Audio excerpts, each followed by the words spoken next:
酷熱天氣警告現正生效，仲生效咗好多喎啊！天文台就預料喎，星期五最多去到成35度啊！歡迎嚟到港聞快快吹啊！嗱，冷氣三大模式啦嚇，一件就可以防臭啊慳電。咁啊，35度啊唔係講少㗎，依家先5月咋，係啊，咁就30幾度啦。哇，咁如果過到6月啊、7月暑假嗰啲點算啊？哇，你真係以為啊，即係暑假真係俾邊個避暑啊？俾我避暑啊，大佬！我真係好怕熱，搞唔掂。凍我 OK 啊，熱搞唔掂啊，真係。唉，冇乜嘢，匿喺室內唔好行出去啊！即係我前幾日啊，行一行出去，已經黑咗個人。一齊睇睇詳細情報。唔該晒主持人。喺正式開始之前，希望大家記得俾個 like 訂閱我哋嘅頻道，分享俾你哋嘅朋友。有咩意見或者想我哋討論嘅議題，歡迎喺留言區話俾我哋知。天文台預測星期五35度爆熱，長開冷氣又怕電費貴，專家教你3大隱藏模式，一鍵慳電仲防酸臭味。各位觀眾，天文台預料日間天氣極端酷熱，市區氣溫最高達35度，呢一種天氣唔開冷氣真係會熱到融化。但係長開冷氣收到電費單嗰陣又會心驚膽跳。其實你部冷氣機嘅遙控器上面隱藏住幾個神級模式，只要識得用就可以慳電費之餘，仲可以防止冷氣發出酸臭味。專家仲提醒，有一個模式千祈唔好亂按，否則耗電量會暴增2倍。今日我哋就同大家詳細拆解冷氣嘅3大隱藏模式，幫你消暑慳錢又健康。先講天氣，天文台預料本港星期五5月29號天氣極端酷熱，市區氣溫高達35度，部分地區可能再高1-2度。日間陽光猛烈，有幾陣驟雨，局部地區有狂風雷暴。星期六同星期日，一股偏東氣流將影響廣東沿岸，屆時高溫天氣會稍為緩解，但係仍然炎熱。面對酷熱天氣，家家戶戶都要開冷氣，但係同時又擔心電費暴增。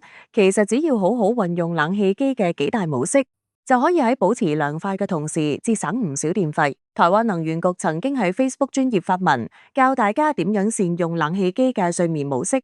只要按下遙控器上面按鈕，通常會顯示月亮或者星星圖示，冷氣機就會喺運轉1至2小時後，自動將溫度上調1至2度。呢個功能有乜嘢好處？第一，避免半夜凍醒。好多人都試過開住冷氣瞓覺，半夜被凍醒，要起身較高溫度或者好機。睡眠模式自動調節溫度，等你瞓得更舒服。第二，慳電。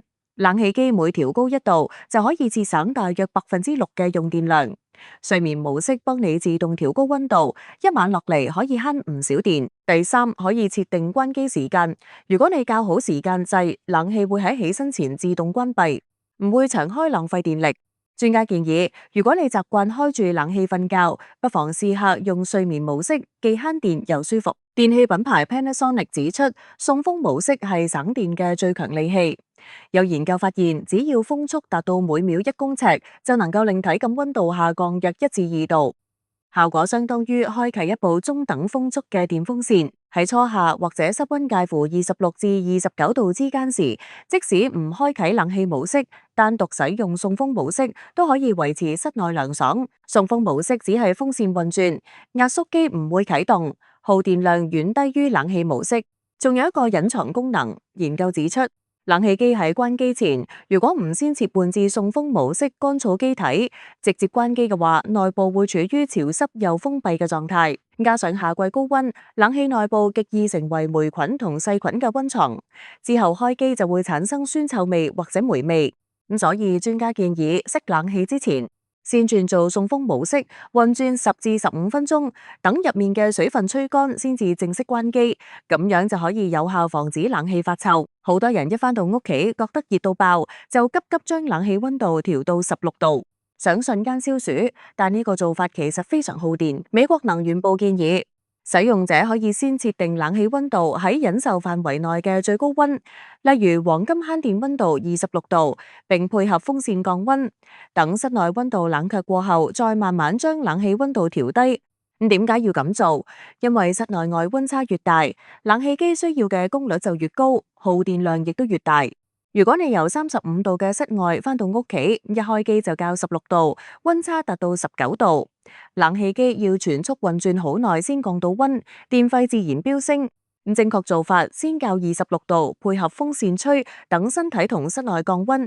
過一陣，如果覺得仲係熱，先再較低1-2度。咁樣嘅舒服又慳電。台灣能源局特別提醒，冷氣嘅抽濕模式千祈唔好亂用。雖然呢個模式標榜能快速降低濕度，但係原理係讓壓縮機以高功率運作，而且為咗唔俾室溫降得太快，風扇會以低速運轉。呢一個做法會導致熱交換效率大幅下降，變相浪費電力。能源局指出，使用冷氣嘅抽濕模式嚟除濕，耗電量比一般冷氣模式高出2倍以上。更遠遠超過一部專業嘅抽濕機。如果你覺得屋企潮濕，應該買一部獨立嘅抽濕機，而唔係用冷氣嘅抽濕模式。抽濕機嘅除濕效率更高，耗電量更加低，而且可以推去唔同房間使用。除咗善用呢幾個模式，仲有以下慳電貼士。第一，配合風扇使用，風扇可以增加空氣流動，令體感溫度降低1至2度。你可以將冷氣溫度調高到26度，再開風扇，感覺同23度一樣涼，但係電費慳好多。第二，定期清洗隔塵網。隔塵網積滿灰塵會阻礙出風，令冷氣機製冷效率下降。壓縮機要運行更長時間，電費自然增加。建議每2星期清洗一次隔塵網。第三，拉上窗簾。陽光直射會令室內溫度急升，增加冷氣負擔。日間出街前，記得拉上窗簾，阻隔陽光。第四，避免頻繁開關。冷氣機啟動嗰陣最食電。如果只係出街半個鐘，唔好熄冷氣，保持恆溫反而更慳電。第五，選購1級能源標籤冷氣。買新冷氣嘅時候揀1級能源標籤嘅型號，雖然售價可能貴少少，但係長遠慳翻嘅電費會抵消差價。呢篇冷氣隱藏模式文章喺網上引發唔少回響，尤其係 Facebook 群組同討論區，網民嘅反應相當熱烈。有網民表示恍然大悟，原來睡眠模式會自動校高溫度。我成日半夜凍醒，而家終於知點解。我從來冇用過送風模式，原來熄機前吹一陣可以防臭，學到嘢。我一返屋企就校16度，難怪電費咁貴。有網民質疑，校26度再加風扇真係夠涼咩？我試過，覺得好熱，抽濕模式唔用得。我用咗好多年，唔覺特別貴。冷氣機嘅抽濕模式真係咁嘥電？有冇數據睇？有網民分享經驗，我習慣熄冷氣前開送風15分鐘，部機用咗5年都冇臭味。我校24度唔開風扇，同校26度開風扇，後者真係慳電啲。抽濕模式我試過，開2個鐘都抽唔到幾多水，仲要凍到死，把鬼。有網民理性分析，慳電方法好多，最緊要係適合自己嘅習慣。如果覺得26度熱，校25度都 OK， 唔好勉強。定期洗隔塵網真係好重要，唔單止慳電，仲對呼吸道好。好，總結下今日嘅話題，天文台預測星期5氣溫高達35度，開冷氣無可避免，但係只要識得用冷氣機嘅3大隱藏模式，就可以慳電費、防臭味，仲瞓得舒服。睡眠模式自動調高溫度，唔怕半夜凍醒，一晚可慳電約6到12%。送風模式熄機前吹10到15分鐘，防止機內潮濕發臭。初夏可以直接代替冷氣。恆常溫度唔好一開機就校16度，先校26度，配合風扇慢慢降溫。記住千祈唔好亂用抽濕模式嚟代替冷氣，耗電量比冷氣模式貴2倍。希望大家呢個夏天可以涼快又慳錢，收到電費單嗰陣唔會嚇一跳。我想用一句話總結，天文台料星期5 35度爆熱，專家教冷氣3大隱藏模式、睡眠模式、送風功能、恆常溫度，一件慳電防酸臭。你平時有冇用呢啲模式？你仲知道咩冷氣慳電秘技？好啦，今日嘅港聞快快脆就講到呢度，多謝大家收睇港聞快快脆，我哋下次再見，拜拜。